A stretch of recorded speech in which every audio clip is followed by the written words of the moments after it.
Welcome back, it's Nine, and today we got quite a bit to talk about. We are discussing a bunch of bots being denied buying PS5s by Walmart. We are going to be talking about the impact these scalpers are having on the PlayStation brand and the PS5 itself at launch.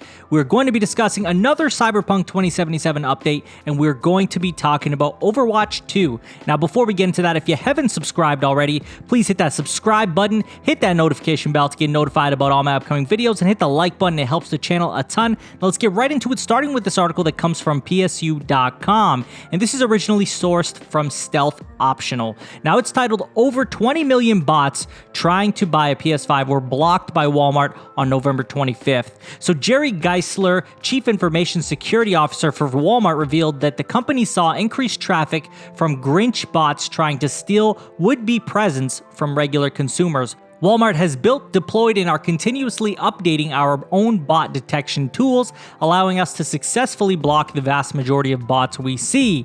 One bot preventative action we implemented just hours before the PS5 event on November 25th blocked more than 20 million bot attempts within the first 30 minutes alone." Guys, that is saying something. 20 million bot attempts within the first half hour. Like, how is anybody who's actually genuinely just trying to buy a PS5 going to get past that? It's just not possible. So this is why, companies like Walmart, Best Buy, Amazon need to find ways to detect bots. I know it's going to be a hard process to figure out exactly who's a bot, who's not, but there are ways to slow that down, at least the majority of it, if not all of it. And they need to put that effort in and put their resources in. It's not always about selling the console. People want to buy this product. It's not a matter of there not being buyers out there, but it needs to go into the right hands. People who are going to purchase games, people who are going to actually use these consoles and not try to make an extra couple $100 off of it, or in some cases, even an extra like $600-700. It's absolutely disgusting. I really don't like the practice of scalping.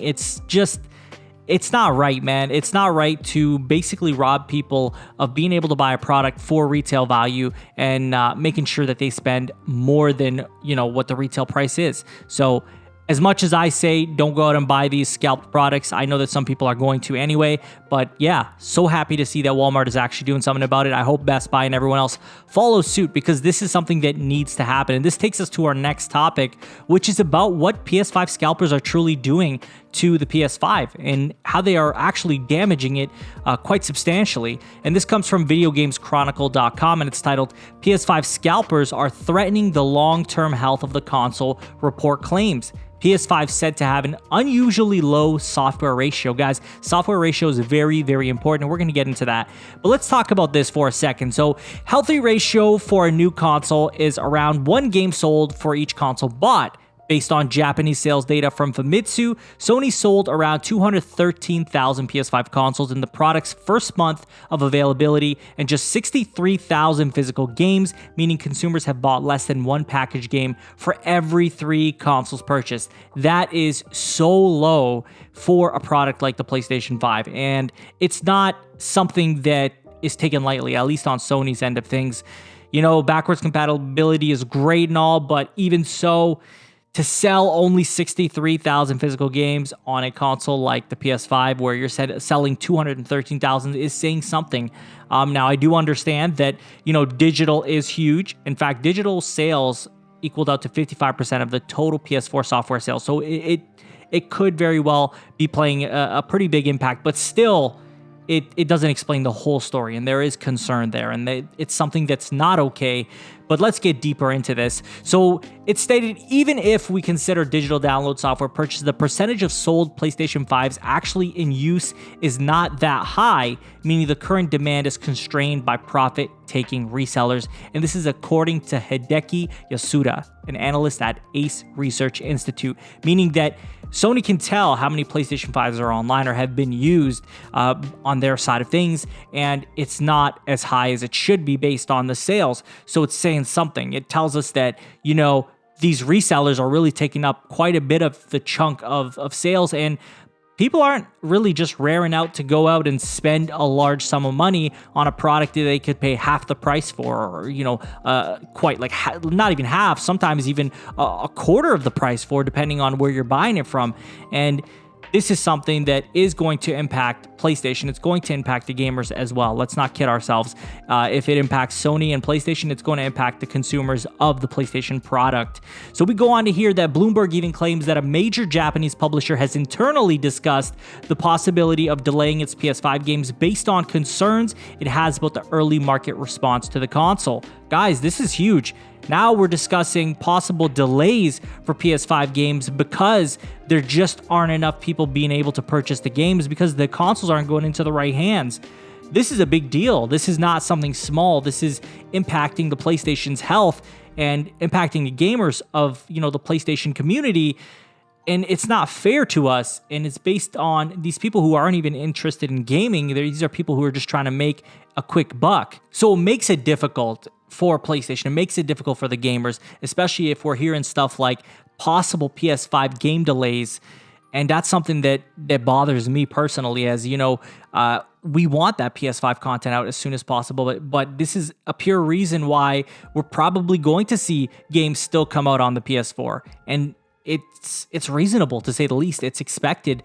I mean, if you're not able to sell your games on the PlayStation 5, what are you to do as a company? But some of these games that are built on the PS5 and can't be put on the PS4, yeah, they're going to have no choice but to push their games back if they know that the ceiling of sales for their games are only so high based on, how many PS5s have gone online. It's a big deal, and I actually don't blame anyone who is thinking about possibly delaying their games. I mean, if you want to make the most money possible so you can continue to support, that franchise, whatever it may be, yeah, you're going to need to make sure that there are people available to buy it. And unfortunately, it looks like, these scalpers are really doing a lot of damage. I'm very curious to hear what you guys think about that. But I'm going to move on to the next topic. And this comes from WCCF Tech, and it's all about Cyberpunk. It's titled Major CyberPunk 2077 Patch to arrive on December 21st.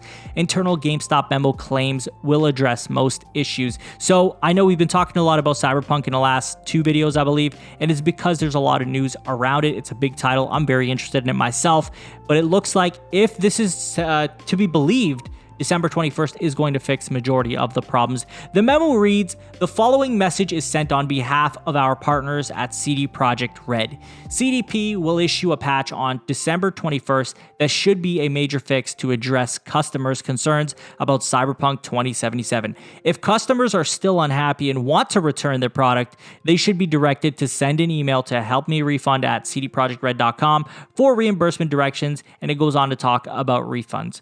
So this would be very good news if it actually does address majority of the issues. I've been playing the game and I've come across quite a lot of issues, more comical than anything else, but still take you out of the world. The immersion is broken by that. But it looks like if this is to be believed, that December 21st should resolve this. And that is quite soon. It's December 17th as of right now. So it looks like this might be resolved. Now on to our last topic. And this is quite big, depending on who you ask, of course. Overwatch 2. This comes from PSU.com, and it's titled Blizzard confirms next Overwatch 2 update will take place in February. So they themselves have come out and said, we're going to do an update on Overwatch 2 in February of 2021 during BlizzCon Online. So I believe that we'll probably get a release date at this point. Definitely going to hear what platforms it's going to be available on. I imagine next gen, and I wouldn't be surprised if they put it on the PS4 as well and the Xbox One. I mean, it can't be that demanding of a game based on it's an arena shooter, basically, right? And I'm sure they'll add some sort of campaign, but still something that probably can be played on the PS4 and the Xbox One. So it's going to be likely getting a release date, in my opinion. I could be wrong, but that's what I think will happen. And hopefully, platforms, release date, all that stuff. Now, I want to pass this on to you guys. I'm very curious what you're going to think about this whole PS5 scalper situation. Actually, the biggest thing in this video is just what you guys are going to think of that, and also let's talk about how Walmart is blocking 20 million bots within the first half hour. That's just crazy. I think that we should probably see more implementation across other retailers. What do you guys think of CyberPunk 2077's latest patch that's supposed to come? Do you think it's truly going to fix the issues? And are you excited for Overwatch 2? And what do you think we're going to get at this update event? Let me know in the comments. And as always, if you haven't subscribed already, please hit that subscribe button, hit that notification bell to get notified about all my upcoming videos, and hit the like button. It helps the channel a ton. You can follow me on Twitter and Twitch. Links will be in the description. And share this video with a friend. I will talk to you all on the next one. Take care.